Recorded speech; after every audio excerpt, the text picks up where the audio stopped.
Introducing today's video, Conor McGregor vs. Max Holloway 2, the multi-million-dollar fight. A documentary series from the stables of wealth lore. Conor McGregor could walk into a cage for less than 30 minutes and walk out with one of the biggest paydays in mixed martial arts. But here's the surprising part.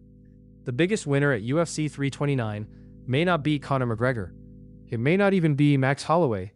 It may be the business built around them. When fans tune in to watch Conor McGregor face Max Holloway for the second time, they see two elite fighters chasing victory inside the octagon. What they don't see is a business machine worth tens of millions of dollars operating behind every punch, every ticket sold, every pay-per-view purchase, and every headline. This isn't just a fight, it's one of the biggest commercial events in combat sports. And to understand why, we need to follow the money. Conor McGregor didn't become one of the highest paid athletes in the world simply because he won fights. He became a global brand. Over the last decade, McGregor transformed himself from a talented UFC fighter into one of the most recognizable names in sports. His confidence, rivalries, interviews, and larger-than-life personality attracted millions of fans. Every appearance generated headlines. Every headline generated attention. And attention became money. That's an important lesson in modern business. People often think companies make money by selling products. In reality, many companies first compete for attention. Once they have attention, they can sell almost anything. McGregor understood this earlier than most athletes. His popularity opened doors beyond the UFC. He launched Proper Never 12 Irish whiskey. He expanded into fashion. He invested in businesses. He became part owner of Bare Knuckle Fighting Championship. He signed endorsement deals with major brands. His income was no longer limited to fighting. The fight became marketing for everything else.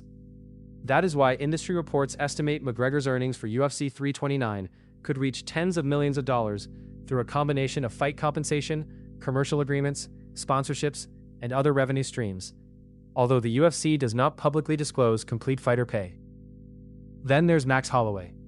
Unlike McGregor, Holloway built his career differently. He earned respect through consistency. Fight after fight, year after year. Former featherweight champion, record-setting performances, one of the most exciting strikers in UFC history. Fans trust that whenever Holloway fights, they're likely to witness something memorable. His spectacular knockout victory over Justin Gaethje dramatically increased his commercial value.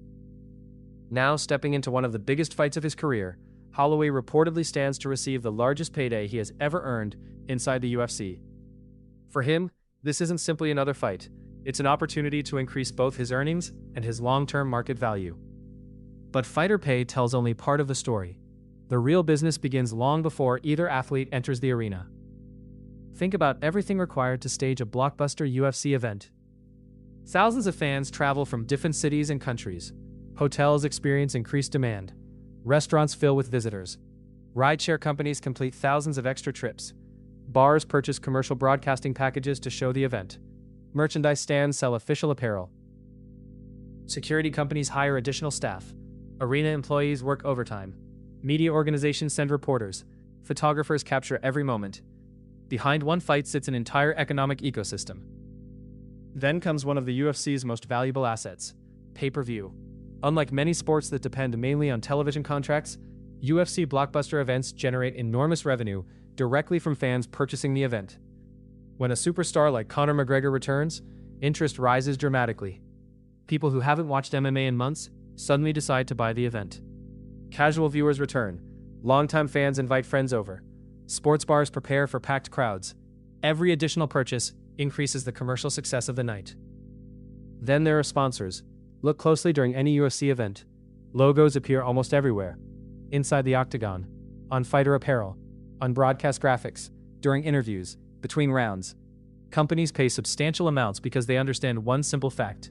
Millions of highly engaged viewers are watching. Unlike many television programs, live sports command attention.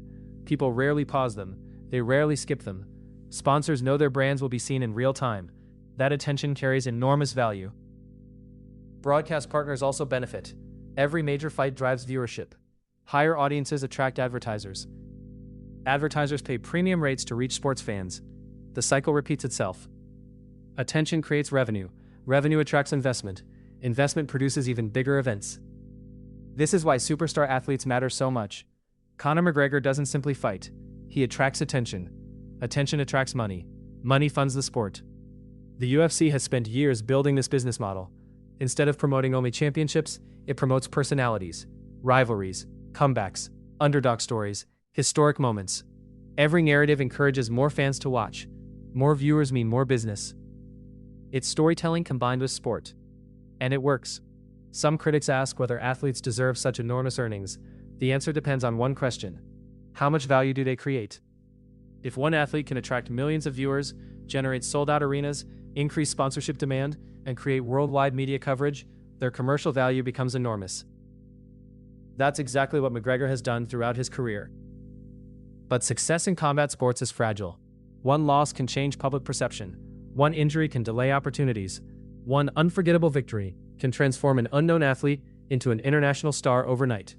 That uncertainty makes every fight an investment.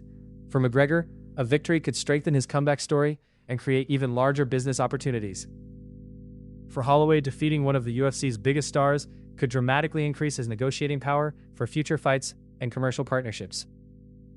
The stakes extend far beyond the official result. The winner doesn't simply receive another victory. They receive greater leverage. Leverage is one of the most valuable assets in business. When people want to work with you, your value increases. When audiences pay attention to you, your negotiating position improves. Elite athletes understand this. Winning creates leverage. Leverage creates opportunity. Opportunity creates wealth. The same principle exists outside sports. Entrepreneurs build leverage by creating successful companies. Creators build leverage by growing audiences. Authors build leverage by earning readers' trust. Athletes build leverage by delivering unforgettable performances. Different industries, same economic principle. Another fascinating aspect of UFC 329 is how quickly money moves. Months of promotion, weeks of marketing, thousands of employees preparing behind the scenes. Then everything comes down to a single evening. Hours before the first fight, fans fill the arena. Restaurants become crowded, hotels welcome guests, sponsors launch campaigns, broadcasters begin live coverage, social media explodes with predictions, millions of dollars begin flowing before the opening bell. Then the fight begins. For 25 minutes or less, years of preparation become reality. One event, one broadcast, one shared global experience. Afterward, another business cycle begins. Highlights spread across social media. Interviews generate headlines. Podcasts analyze every moment. YouTube creators publish reactions. Sports networks replay key exchanges. Sponsors continue promoting campaigns built around the event. The business doesn't end when the fight ends. It continues for weeks. Perhaps that's the greatest misconception about combat sports. People think they're watching two athletes compete. In reality, they're watching one of the most sophisticated entertainment businesses in modern sport. Every ticket, every sponsorship, every camera angle, every promotional interview, every social media post, every merchandise sale, every pay-per-view purchase, every one of them contributes to a commercial ecosystem worth tens of millions of dollars. Whether Conor McGregor wins or Max Holloway has his hand raised, one thing is already certain. UFC 329 will generate enormous economic activity. Broadcasters will profit, sponsors will profit, hotels will profit, restaurants will profit, the UFC will profit, and the athletes who have spent years building their brands will profit from the attention they have earned. That's the real lesson behind this fight. The biggest stars don't simply become great competitors, they become valuable businesses. Because championships can fade, records can be broken, titles can change hands, but a powerful personal brand can continue creating wealth long after the final bell. The next time you watch a UFC main event, don't just watch the punches, watch the business. Because every roar from the crowd, every sold-out seat, every sponsorship logo, every pay-per-view purchase, every headline, every viral clip, represents another transaction inside one of the fastest-growing sports businesses in the world. And that's what makes UFC 329 far more than a fight. It's a case study in how attention becomes revenue, how reputation becomes leverage, and how the biggest nights in sports become even bigger nights in business. Because behind every blockbuster fight, there's always a much bigger business.